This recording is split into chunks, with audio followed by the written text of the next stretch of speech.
Thank you very much, Mr. Speaker. I usually thank the Prime Minister for an advance copy of her statement, but it was handed to me just as I was leaving my office to come down here, so I can only assume she entrusted it to the Transport Secretary to deliver it to me.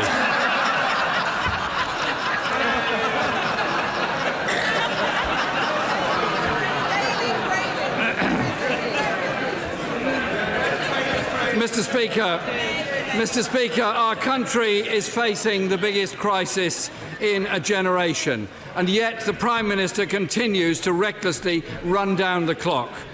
We were promised there would be a deal last October. It didn't happen. We were promised a meaningful vote on a deal in December. It didn't happen. We were told to prepare for a further meaningful vote this week after the Prime Minister again promised to secure significant and legally binding changes to the backstop, and that hasn't happened. Now the Prime Minister comes before the House with more excuses and more delays.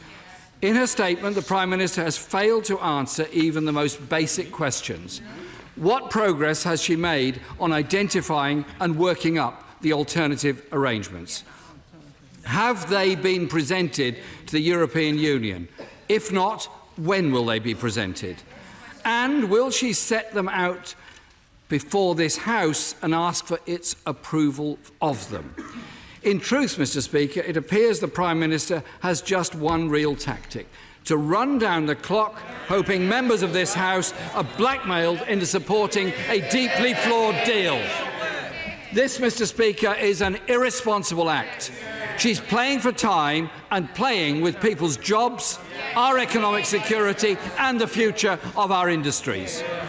Yesterday, growth figures show the lowest growth since 2012, our manufacturing sector mired into recession. The decision by Nissan last week to pull its investment from the Sunderland plant may only be the thin end of a very long wedge.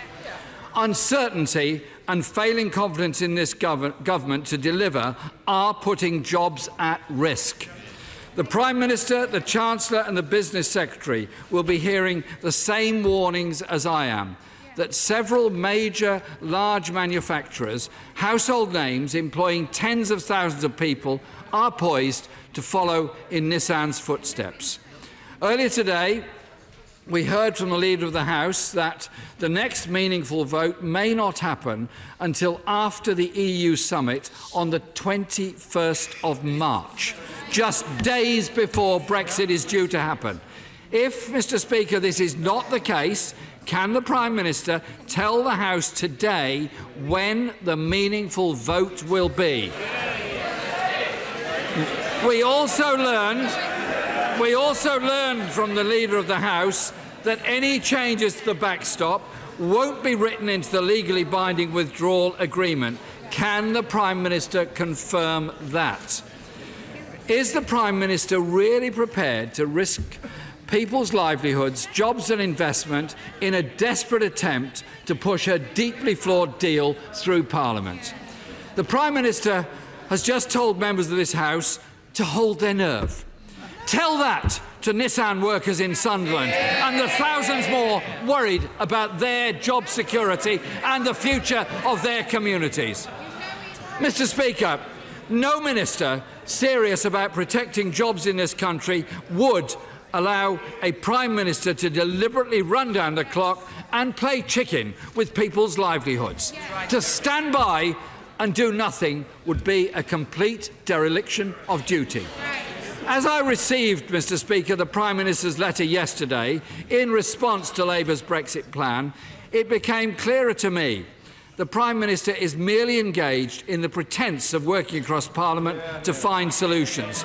She has not indicated she will move one iota away from her rejected deal or any of her red lines. On the backstop, the Prime Minister has pointed out Labour also has concerns. But let's make no mistake about it, that has never been a major issue with the Prime Minister's deal. Indeed, in order to stop the UK falling into the backstop, we need a permanent customs union, and a strong single market deal. That is the key, Mr. Speaker, to maintaining an open border on the island of Ireland.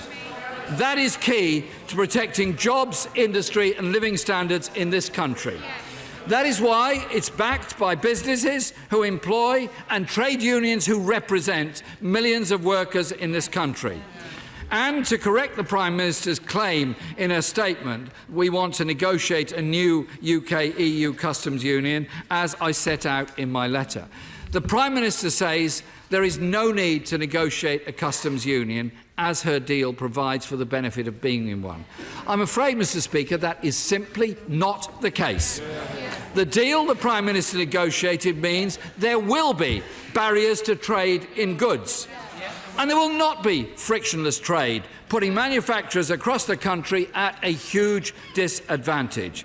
This is made quite clear in the political declaration, especially when it says, and I quote, "The parties will form separate markets and distinct legal orders," and concedes that, and I quote, "can lead to a spectrum of different outcomes for administrative processes as well as checks and controls."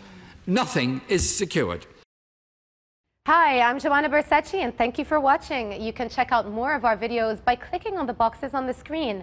And don't forget to subscribe to our channel for more from CNBC International. Thank you for watching.